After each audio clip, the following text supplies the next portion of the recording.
خدا یسوع مسیح کے نام میں آپ سب کو سلام۔ اگر آپ کے پاس بائبل مقدس ہے تو میرے ساتھ کھولیے متی کی انجیل 27 باب۔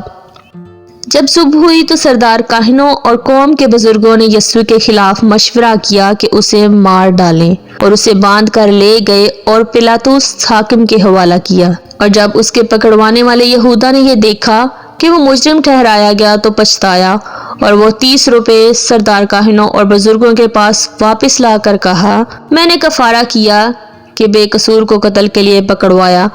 انہوں نے کہا، ہمیں کیا، تو جان۔ اور وہ روپیوں کو مقدس میں پھینک کر چلا گیا اور جا کر اپنے آپ کو پھانسی دی۔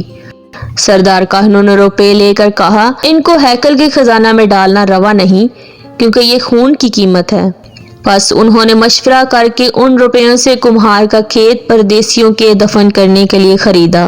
اس سبب سے وہ کھیت آج تک خون کا کھیت کہلاتا ہے۔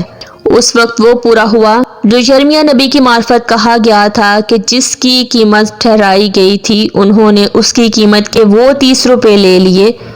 اس کی قیمت باز بنی اسرائیل نے ٹھہرائی تھی اور ان کو کمہار کے کھیت کے لیے دیا، جیسا خداوند نے مجھے حکم دیا۔ یسوع حاکم کے سامنے کھڑا تھا اور حاکم نے اس سے یہ پوچھا کہ کیا تو یہودیوں کا بادشاہ ہے؟ یسوع نے اس سے کہا، تو خود کہتا ہے۔ اور جب سردار کاہن اور بزرگ اس پر الزام لگا رہے تھے اس نے کچھ جواب نہ دیا۔ اس پر پلاطس نے اس سے کہا، کیا تو نہیں سنتا یہ تیرے خلاف کتنی گواہیاں دیتے ہیں؟ اس نے ایک بات کا بھی اس کو جواب نہ دیا، یہاں تک کہ حاکم نے بہت تعجب کیا۔ اور حاکم کا دستور تھا کہ عید پر لوگوں کی خاطر ایک قیدی جسے وہ چاہتے تھے چھوڑ دیتا تھا۔ اس وقت برابا نام ان کا ایک مشہور قیدی تھا۔ بس جب وہ اکٹھے ہوئے تو پلاطس نے ان سے کہا، تم کسے چاہتے ہو کہ میں تمہاری خاطر چھوڑ دوں، برابا کو یا یسوع کو جو مسیح کہلاتا ہے؟ کیونکہ اسے معلوم تھا کہ انہوں نے اس کو حسد سے پکڑا ہے۔ اور جب وہ تخت عدالت پر بیٹھا تھا تو اس کی بیوی نے اسے کہلا بھیجا کہ تو اس راست باز سے کچھ کام نہ رکھ، کیونکہ میں نے آج خواب میں اس کے سبب سے بہت دکھ اٹھایا۔ لیکن سردار کاہنوں اور بزرگوں نے لوگوں کو ابھارا کہ برابا کو مانگ لیں اور یسوع کو ہلاک کرائیں۔ حاکم نے ان سے کہا کہ ان دونوں میں سے کس کو چاہتے ہو کہ تمہاری خاطر چھوڑ دوں؟ انہوں نے کہا، برابا کو۔ پلاطس نے ان سے کہا، پھر یسوع کو جو مسیح کہلاتا ہے کیا کروں؟ سب نے کہا، وہ مصلوب ہو۔ اس نے کہا، کیوں، اس نے کیا برائی کی ہے؟ مگر وہ اور بھی چلا چلا کر کہنے لگے، وہ مصلوب ہو۔ جب پلاطس نے دیکھا کہ کچھ بن نہیں پڑتا بلکہ الٹا بلوا ہوتا جاتا ہے تو پانی لے کر لوگوں کے روبرو اپنے ہاتھ دھوئے اور کہا، میں اس راست باز کے خون سے بری ہوں، تم جانو۔ سب لوگوں نے جواب میں کہا، اس کا خون ہماری اور ہماری اولاد کی گردن پر۔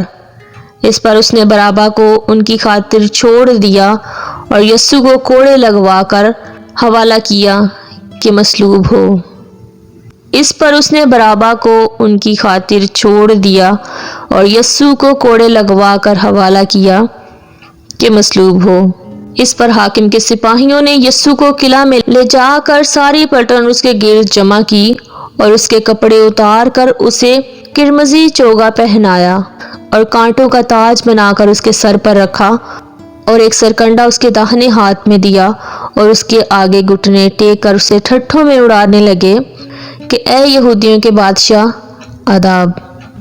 اور اس پر تھوکا اور وہی سرکنڈا لے کر اس کے سر پر مارنے لگے، اور جب اس کو ٹھٹھا کر چکے تو چوگا کو اس پر سے اتار کر پھر اسی کے کپڑے اسے پہنائے اور مصلوب کرنے کو لے گئے۔ جب باہر آئے تو انہوں نے شمعون نام ایک قرینی آدمی کو پا کر اسے بیکار میں پکڑا کہ اس کی صلیب اٹھائے، اور اس جگہ جو گلگتہ یعنی کھوپڑی کی جگہ کہلاتی ہے پہنچ کر پت ملی ہوئی میں اسے پینے کو دی، مگر اس نے چکھ کر پینا نہ چاہا۔